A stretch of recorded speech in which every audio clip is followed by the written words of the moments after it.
औज़ुबिल्लाहि मिनश्शैतानिर्रजीम बिस्मिल्लाहिर्रहमानिर्रहीम।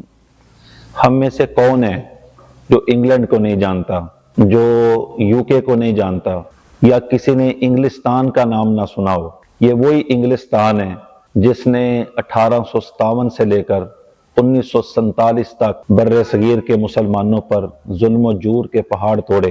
ये वही इंग्लिस्तान है जिसने 1857 की जंग आज़ादी की नाकामी के बाद 80 साल के बूढ़े मुसलमानों के आखिरी बादशाह बहादुर शाह जफर को नई दिल्ली से उठाकर नामालूम मुकाम रंगून के कलों के अंदर जाकर बंद करके और नामालूम जगह पर उनको मरने पर मजबूर कर दिया। ये वही इंग्लिस्तान है जिसने बर्रे सगीर का कोई शहर, कोई कस्बा, इलाका ऐसा नहीं था जहां पर मुसलमानों की लाशों को ना लटकाया हो। गोवा से लेकर चटागांग तक और गवादर से लेकर लाहौर के वाघा के बॉर्डरों तक, शहरों तक, हर जगह पर मुसलमानों को इंतकाम का निशाना बनाया। 100 साल तक हमें गुलामी की जंजीरों में जकड़ा और इन जालिमों के जबरी इस्तबदाद से कायद आज़म मोहम्मद अली जिन्ना, अल्लामा मोहम्मद इकबाल और तहरीक पाकिस्तान के मशाहिरों ने, बेशुमार शहीदों के खूनों ने हमें इन जालिमों से आज़ादी नसीब की और 1947 के अंदर हम इंग्लिस्तान से आज़ाद हुए। मेरे अजीज़ों, पाकिस्तानियों, हमारी मेमोरी बहुत कमज़ोर है, हमारी याददाश्त बहुत छोटी है। हम भूल गए हैं कि हमने आज़ादी इंग्लिस्तान से ली थी। क्यों भूल गए कि आज़ादी हासिल करने के बाद भी पाकिस्तानियों के ज़ुअमा का, पाकिस्तानियों के लीडरों का उनके साथ बड़ा गहरा ताल्लुक रहा। जो भी पाकिस्तान से बागी हुआ, जो पाकिस्तान का सरकश हुआ, जो पाकिस्तान से बेजार हुआ, जो पाकिस्तान से मुतनफ़िर हुआ, जिसके दिलो दिमाग के अंदर पाकिस्तान के खिलाफ गद्दारी के जरासीम फैले, वो भागकर पनाह लेने के लिए हमेशा लंदन के अंदर जाता है। लंदन उसी इंग्लिस्तान का दारुल हुकूमत है, उसी यूनाइटेड किंगडम का दारुल हुकूमत है, उसी इंग्लिस्तान के रहने वालों का दारुल हुकूमत है। वो लोग बदल नहीं गए। ये वही इंग्लिस्तान है जो पूरी दुनिया के अंदर चोरों की नानी अम्मा मानी जाती है।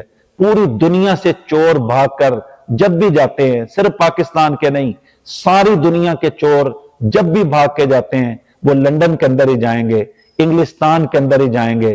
और बदकिस्मती है पाकिस्तानियों की, पाकिस्तानी अवाम की, और हमारे शऊर के ऊपर सवालिया निशान है कि हमारे मफरूर भागकर वहां जाते हैं, जब वापस आते हैं तो हम उनको मसीहा के तौर पर, उम्मीदों की किरण के तौर पर, पाकिस्तानियों को क्राइसिस से निकालने के तौर पर आज हम समझ रहे हैं कि जिनसे हमने आजादी ली थी वहां से भाग के आने वाले पाकिस्तान को बहरानों से निकाल लेंगे, गुलामियों से निकाल लेंगे और पाकिस्तानियों को इन क्राइसिस से निकाल लेंगे। मेरे अजीज हमवतनों, मेरे अजीज भाइयों, पाकिस्तान के नौजवानों, तालिब इल्मों, मुख्तलिफ मतबा फिक्र के लोगों, मुख्तलिफ तबकात जिंदगी से ताल्लुक रखने वालों, खबरदार, आपको कभी भी इंग्लिस्तान पलट लोग कभी आपके लिए खैर नहीं लाएंगे, कभी आपके लिए अमन नहीं लाएंगे, कभी आपके लिए इस्तेहकाम और डिग्निटी का पैगाम नहीं लाएंगे, कभी आपके लिए अजमत की निशानी बनकर नहीं आएंगे। ये गुलामी का कोई नया सौदागर बनकर आएंगे। ये आपके लिए स्याह रातों के लंबाई के अंदर इजाफा करने के लिए आएंगे।